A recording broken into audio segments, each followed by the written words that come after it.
We're going to figure out how to use Simulink to model like a 2 degree of freedom system. There's going to be springs, dampers, two masses. But first, we got to start with something a little bit simpler than that because, it's just easier to understand this way. Let's start with this equation first. X double dot equals X. Okay, let's say this is your equation of motion. This is not very physical. Okay, you're not going to see this really. But this is just to show you how you get a equation of motion, very simple, into Simulink. We have X double dot. We care about X. We want to know X. We need to integrate 2 times. 2 integrators, okay? 2 integrators to get double dot into no dots, into just X. Just imagine for a second that you have X double dot floating in space here. You have X double dot floating in space. X double dot will go into this block. It'll follow this line. It'll go into the block and come out as X dot. It'll come out as X dot, go into the second integrator, and leave as X. Okay, that's perfect. But why does it have to be floating? Okay. Well, it's floating because if you want to make these equal to each other, if you want to make them the same thing, you have to connect them. You have to connect them. Why do you have to connect them? Because in the beginning, we said that X dot was floating in space, gets transformed by integration, twice integration, into X. So X dot, X double dot, X dot, and X. But look what happens here. The line that X is in, the wire, basically, that X is in, is the same thing that we're calling X double dot. It is the same thing. So, you can't type an equation into Simulink, but using basically connections, using wires, you can make equations like this. Okay. Now for a simple 1 degree of freedom, spring and block. Okay, for a simple spring and block system with no damping, the equation of motion is this. Negative K over M. Now you might have, in the beginning, if you do Newton's method or energy method, you're going to have mx plus kx equals 0, right? And then if you had a forcing function, it would show up here. We rearrange to get x double dot by itself, just to make things clearer. Though you can model it, you can model it the same way. This way is just easier to understand. So we just leave x double dot by itself. And what we're left with is one term, very important, one term that has like some multiple, right? Has some constant multiple. And it's times our x. Okay. So how do we do this equation? How do we do this equation? Well, we have x here. To turn that into negative k over m, we need to add a gain. A gain is a multiplication. It's a constant multiplication. So this gain needs to be negative k over m. And if you've defined k over m in a MATLAB, document, and you open Simulink through here, you can actually bring in the constants, but we don't have that here. So we're just going to assume k is 200 and m is 10. Cool. So just like we had x double dot in space, goes through the block, becomes x dot. X dot goes through the block, becomes x. We do the same thing with the gain. Okay, x goes through the gain and comes out as, and we'll just label it here, negative k over m times x. So now we're saying negative k over m times x is the same thing as x double dot. It's the same wire. You can think of it like an actual circuit. Like if there was a voltage here, it would have to be the same as the voltage here, right? We have our model, very simple model, spring and block. Now we want to look at X. We want to look at the position over time. Simulink works over time, okay? And the scope is going to plot whatever value in here over the time t, right? So t, and then whatever you put in. If we want to look at X, we can't scope here. Because what's coming out of this gain is negative k over m times x. So we're going to look at negative k over m times x. Or, I guess we're going to look at x double dot, right, if we do this. So we actually have to scope here. Okay? And you'll see in the next example that I actually have things set up kind of like this, right? It's the same thing. It's the same thing. If you had a damper, it would be related. You would add another term basically on this side. C over m x dot. And if you look at the equation of motion for spring, block, damper, you might think, well, I have a multiple here of C, so we'll just add the gain here, right? We'll add a gain here that's equal to C. But that's not right. Because think about it. The gain just multiplies a signal. So you have x dot, then you have, after it goes to the gain, C times x dot. And then when you integrate it again, right here, you're not going to have x. You're going to have C times x. Okay? And that's not what we want. Okay. We're going to need to add more terms here. So in order to combine more things, we need the add block. Okay? So we have x dot equals this and this. Right? X dot is equal to this and this. Let's set that up. We're going to need another gain. And we'll keep it at the bottom. We'll keep it at the bottom. It's going to connect up to our x dot. Because our x dot is coming out of here and going into our gain. And coming back. But it's also allowed to go through the second integrator. So we just have x and it's not multiplied by anything crazy. Okay. So we keep these parallel, I guess you could say. Let's get an addition thing. You can also use the sum. There's multiple ways to do the same exact thing here. Let's make this a bit more separated. Boom. What do we have here? We need, let's say C is 5. Negative C over M, right?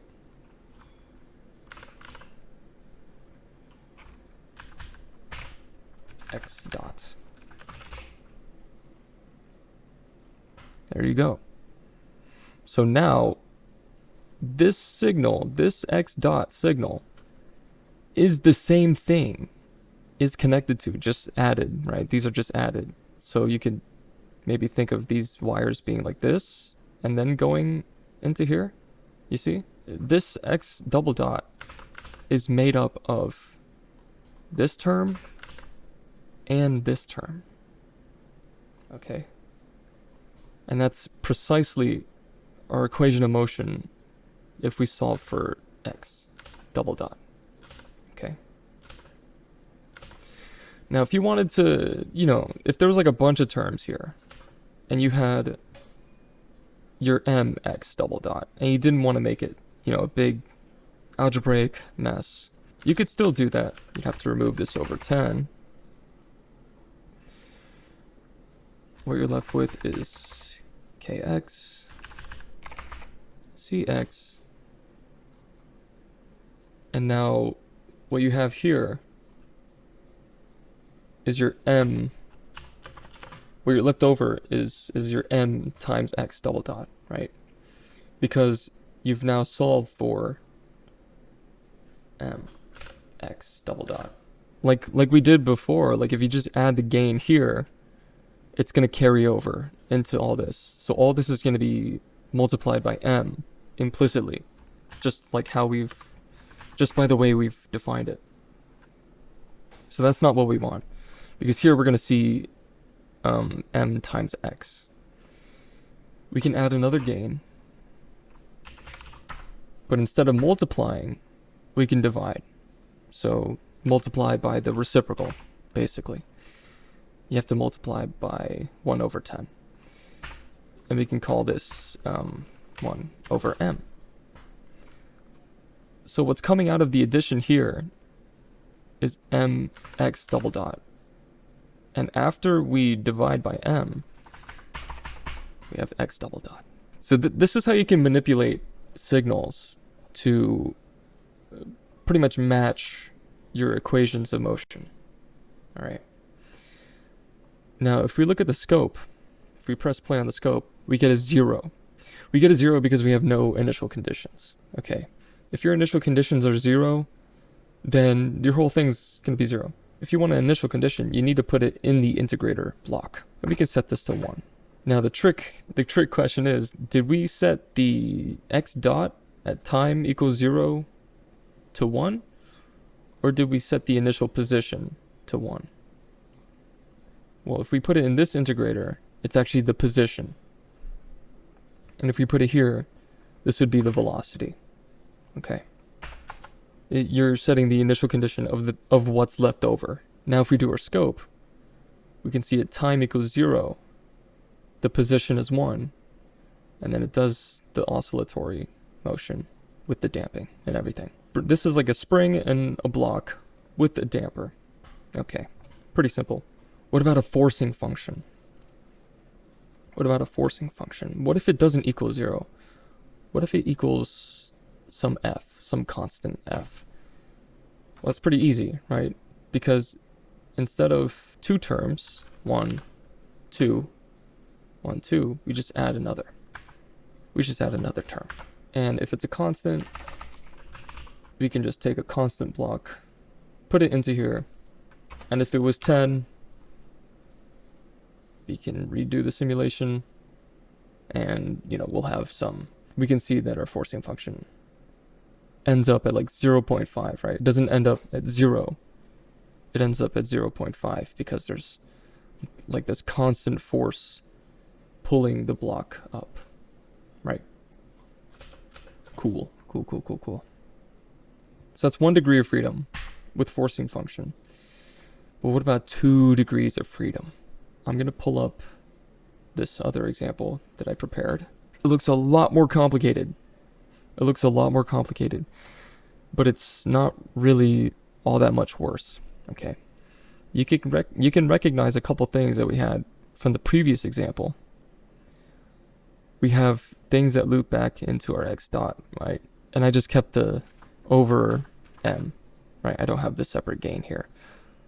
So x double dot, in this case, is made up of whatever's coming out of here, whatever's coming out of here, and whatever's coming out of here. Whatever's coming out of here. Okay. So these 4 terms are making up, are what's going into here. Okay. So you see how we can make our models, you can see how we can turn equations into Simulink blocks. And these signs are not technically correct. This is the system that I have here. So block, spring damper, block, spring damper. This at the top would be your first equation of motion. So you can see highlighted in green, we have 1. We have 1 here. Okay. x1, 1. And this k1. But we also have some influence of x2, right? x2, x dot 2. Those are coming from here, right? K1 over M1, X2, that's going into, it's making up our X double dot. So it's only a little bit more complicated, but if you just think of it as like actual wires, then it's not so bad. like for example, right here you have x dot 2. It's here, it goes up here, and it goes through the integrator, and it goes down here. Goes here, becomes C1 over M1, because this is the gain, right? Defined by our constants. And it's going into x double dot. And x double dot is made up of these terms. These terms come from our equations of motion. So hopefully you can see, a bit clearer now. Like the actual sign here is not correct. Yeah, I just copied these over, so pretty easy. Last thing I'll touch up on is a function of time in your equation of motion. Your forcing function is like 10 times cosine, t or something. To get time into your Simulink, you're gonna need the clock. Okay, you're gonna need the clock, and the clock just gives you whatever time it is. So if you pull up a scope and we run the simulation, you see time 0. We get 0 in the scope, because this is giving you the time, right? So this is kind of like x equals y, basically. It's totally straight up. If you had cosine of t, this is what you want. This is what you want. So function cosine. Now we should get an actual proper thing. So cosine of t, perfect. What we have here is t. What we have here is cosine t. Easy. What if you want 2 cosine t minus t squared? What if you want that here? Okay. Gain. Now we have t cosine t, and then we have 2 cosine t, but we still need to subtract that t squared. Okay, let's get a math block. Math function. Okay, we can do square. Pow is a good way to, because some of these functions have 2 inputs, right? The top one is going to be u, the bottom one's going to be v. I mean, you can just figure that out with experimentation, I guess. Constant. Our v in this case is going to be 2. T goes into here, to the power of v, u to the power of v. Now we're going to put it in here. No, we can't. First of all, we can't even do that, so we're going to need to add it, because there's only one input here. So add and add. What we have over here now is t squared. So we have t squared plus 2 cosine t, but we want a negative. So we can click into this and flip the sign. There you go. We should have here 2 cosine t minus t squared. And let's get a longer 0.001 to the power of 0.001, right? There you go. So yeah, no, this is how you can make functions basically of time. What you can also do, just the very last thing, I know this video is pretty long, what you can also do is take this whole thing and create a subsystem from the selection. So that whole thing that we just copied is now, like if you look up here, is now its own little group. There you go. And you can put an input, like if you had in one, right? You can have an input, you can have an output for your subsystem, and your input would be clock. So t does something to it, comes out. Should be the same. There you go. So yeah, that's like the very basics. I don't know much else about Simulink actually, but this is just to help you guys, this is to help you guys with our homework basically. And yeah, thank you. Thank you for watching.